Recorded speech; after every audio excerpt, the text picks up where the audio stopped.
ಹಸುರಿನ ಬನಸಿರಿಗೆ ಒಲಿದು ಸೌಂದರ್ಯ ಸರಸ್ವತಿ ಧಾರೆಗಿಳಿದು ಆಹಾ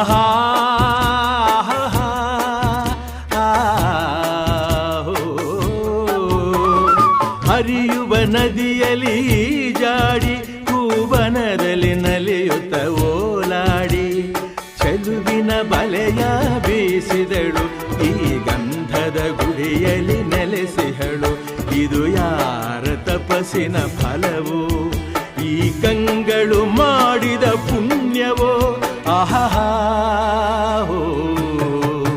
ನಾವಾಡುವ ನುಡಿಯೇ ಕನ್ನಡ ನುಡಿ, ನಾವಿರುವ ತಾಣವೇ ಗಂಧದ ಗುಡಿ. ಅಂದದ ಗುಡಿ, ಗಂಧದ ಗುಡಿ, ಚಂದದ ಗುಡಿ, ಶ್ರೀಗಂಧದ ಗುಡಿ.